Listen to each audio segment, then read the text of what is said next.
Vamos ver mais um conteúdo de física, tipos de forças.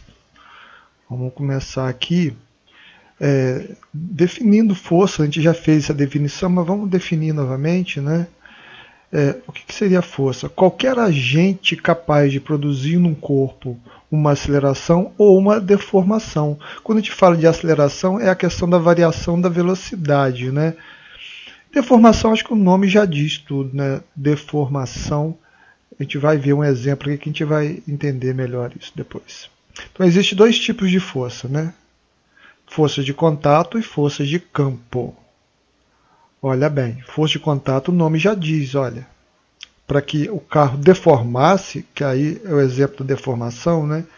Teve que haver o choque do carro com o poste. Houve a interação do carro e o poste, né? Força de campo, e aí vamos pegar o velho Newton, que estava nos seus estudos, né, uma maçã caiu na sua cabeça. A história conta que foi a partir desse momento aí que ele teve a ideia do que hoje nós chamamos da segunda lei de Newton, o princípio fundamental da dinâmica, certo? Bom, gente, instrumento utilizado para medir força é o dinamômetro. Alguém já deve ter visto isso em algum lugar. Hoje em dia não é muito utilizado mais. Antigamente, nas feiras livres, usava como balança. Na verdade, isso não pode ser usado como balança, né? Porque ele não mede corretamente a aceleração da gravidade do local, de local para local, faz com que ele não vai medir o valor correto em todos os lugares. Ok? Vamos lá. Olha bem, vamos começar a falar da força de contato. Então são forças que surgem através do contato entre dois corpos, dois ou mais corpos, na verdade, né? Então, observa aqui o indivíduo puxando o bloco. Mas o indivíduo não está em contato com o bloco, ele está usando um fio, a gente vai chamar fio, né, que seria uma corda. Não, bom, ele não está diretamente em contato, mas ele está utilizando o fio, que é a corda, para que tenha esse contato. Então, na verdade, é uma força de contato que eu tenho aqui, certo? Depois a gente vai ter nome dessa força, tá? Olha aqui, o indivíduo está empurrando o caixote. Bom, para que ele empurre o caixote, ele tem que encostar, tem que estar em contato com o caixote, porque a força da mente dele não vai produzir esse movimento, não. Então tem que haver contato, ok? Olha uma outra força que a gente vai estudar também. Observa que o objeto está apoiado no piso, e o piso faz uma força sobre o objeto. Essa força é chamada de normal. Esse N aqui é de normal, ok? Então, olha bem, quando puxamos, empurramos um corpo, quando apoiamos um corpo sobre uma superfície, eu tenho aí a ação de forças, certo? Bom, vamos começar a identificar essas forças de contato. A primeira delas é a força de tração. É aquela que é feita na corda, que a corda faz. Então, olha bem, força de tração é a força que é aplicada pelos fios. Esses fios a gente vai chamar, seria no caso uma corda, cabos de aço, etc. No caso, isso a gente chama de fio. Normalmente é uma corda ou um cabo de aço, né? E a gente utiliza essa corda, esse cabo de aço para puxar um objeto. Toda vez que eu estou utilizando isso para puxar esse objeto e essa corda, esse fio, esse cabo de aço, ele está esticado, a gente tem o que a gente chama de tração ou tensão, mas vamos chamar aqui de tração, ok? Observa aqui o sujeito puxando o ônibus, olha. Então, utilizando uma corda. Então, existe aqui a força de tração. Observa outros exemplos aqui, olha, um bloco preso a um fio, né? Poderia ser uma corda. Aí o que acontece? Esse fio ele vai fazer uma força no bloco, que vai ser chamado de tração, ele vai fazer uma força lá no teto onde ele está preso, que a gente vai chamar de tração também. Olha o outro exemplo, ó. Bloco A e B, que passa por uma roldana através de um fio, né, que seria uma corda, como eu falei. Então observa que o fio ele liga o bloco B ao bloco A. Então olha o que o fio faz, uma força no bloco B, olha o que o fio faz do outro lado, uma força no bloco A. Essas forças são chamadas de tração. Olha outro exemplo aqui, dois blocos A e B interligados por meio de um fio que passa numa roldana, né, também. Então observa, o fio faz uma força no bloco A, o fio faz uma força no bloco B. Então essas forças são chamadas de tração. Tem um detalhe, gente. A gente vai ver depois da terceira lei de Newton que a força que o fio faz no bloco A, no bloco A, por exemplo, aqui, a força que o fio faz no bloco A, o bloco A faz no fio.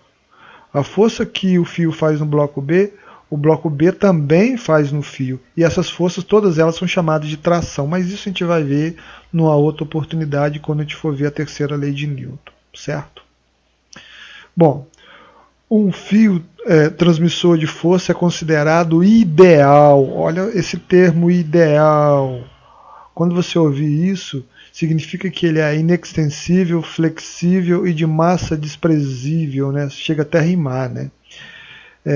Inextensível significa que ele não é elástico, ele é flexível, flexível já dá para entender bem o que seria, né? E a massa dele é desprezível, quer dizer, a massa dele é muito pequena a ponto de eu desprezar a massa quando eu for resolver algum exercício. Bom, vamos para outra força de contato, força normal. É a força de reação que uma superfície exerce sobre um corpo que nela está apoiado. Então, olha bem, então vamos entender melhor isso. A pessoa está apoiada, quer dizer, o pé da pessoa está apoiado no chão. O que o chão vai fazer? Uma força sobre o pé dessa pessoa. Essa força é chamada normal. Tá? Olha lá, o carro apoiado no piso aqui. O que vai acontecer? O piso vai fazer uma força no carro, chamada força normal. Observa, o carro agora numa superfície inclinada. Essa superfície vai fazer uma força no carro, chamada normal. Então observa que a normal só vai existir se o objeto em questão que está sofrendo a força estiver apoiado. Se o objeto não estiver apoiado, não vai existir força normal. E essa força normal é sempre perpendicular à superfície. Tá? Vamos lá, olha. Outros exemplos. Então, um lembretezinho que eu acabei de falar, ó, a força normal é sempre perpendicular à superfície de apoio. Então vamos lá, um bloco sobre uma superfície, ó, a normal, perpendicular à superfície de apoio. Observa, o bloco está apoiado, vamos supor aqui que fosse uma parede, então esse bloco está apoiado na parede. Então essa parede vai fazer uma força no bloco, essa é a força normal. Vem da parede para o bloco e é perpendicular à parede. Ah, mas como é que pode acontecer isso? Alguém está segurando esse bloco aqui, mas mesmo que alguém esteja segurando, a parede, no caso, que vai estar fazendo uma força no bloco. Essa força é chamada normal. Alguém está segurando um objeto no teto, digamos, e pressionando esse objeto contra o teto. É esse exemplo aqui, ó. Então, o que acontece? O teto vai fazer uma força sobre esse objeto. Essa força é chamada normal. Então, vem da superfície, é perpendicular a ela, né, e é feita sobre o objeto. Olha, um plano inclinado seria, na verdade. Né? Então, ó, a força é perpendicular ao plano inclinado, sai desse plano e vai sobre o objeto. Então, a gente chama essa força de força normal. Essa aqui é o mesmo exemplo dessa segunda que eu fiz aqui, só que em sentido oposto. Né? Então, ó, a superfície fazendo uma força sobre o bloco. Ó. Aqui está a força normal. É sempre perpendicular à superfície de apoio. Ó, aqui é igual também esse quarto caso aqui, só que a inclinação está em sentido invertido. Então, ó, a força é normal, perpendicular à superfície, e sai da superfície para o objeto. E se o objeto estiver no ar, o objeto caindo, por exemplo, aqui, tem normal? Não tem normal, porque ele não está apoiado. Certo? Então, atenção. Quando o corpo não está apoiado em nenhuma superfície, não tem normal, logo a normal é igual a zero. Vamos para outra força de contato, força elástica. Então é a força na qual uma mola reage a uma força externa que a comprime ou a distende. Estou falando aqui de mola, né, mas poderia ser um elástico também, tá? Poderia ser um elástico. A reação da mola age no sentido de desfazer a alteração provocada em sua forma. A gente chama essa força de força restauradora. Então observa aqui os exemplos para entender melhor. Olha, aqui eu tenho um bloco preso à mola e está em equilíbrio o sistema. Significa o quê? A mola não está nem comprimida e nem distendida. Okay? Então, qual é a força elástica sobre a mola? Ou seja, qual a força elástica que a mola faz sobre o bloco? Nenhuma, zero, porque a mola não está deformada. Olha o segundo exemplo. A mola ela foi comprimida. Então, peguei o objeto, apliquei uma força sobre ele de forma que comprimiu a mola. Olha a força que a mola está fazendo. Ó. Ela está fazendo uma força de tal forma que essa força tende a levar a mola à posição de equilíbrio. Essa posição zero aqui, olha. Por isso é a chamada de força restauradora. É uma força que tende a restaurar o equilíbrio. Agora, o terceiro exemplo.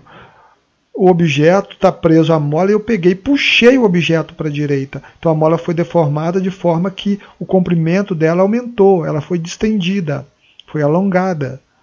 Então, o que acontece? A mola agora vai fazer uma força para a esquerda. Por quê? Porque a posição de equilíbrio dela está à esquerda, a posição zero. Então, a força elástica ela tende, no caso, a restaurar a posição de equilíbrio. Por isso, volto a dizer, chamada força restauradora. Se nós quiséssemos representar a força elástica no seu módulo, a expressão que representa o módulo, né, em função de x aqui do eixo x, né, essa força em relação ao eixo x seria kx. X seria a deformação, o quanto ela foi comprimida, aqui ó, x aqui, ou quanto ela foi distendida, o x aqui. Já aqui o x seria zero, por isso a força elástica seria zero. O K é a constante elástica, aí vai depender do material que você, no caso, vai utilizar, depende da dureza do material, ok? E se nós quiséssemos representar a expressão vetorial da força elástica, menos Kx. Isso aqui vai ser estudado em movimento harmônico simples, não é matéria para vocês agora não, ok? Essa equação aqui que representa a força elástica é a chamada de lei de Hooke. Então, é a lei das forças, lei de forças para as molas no caso, ok?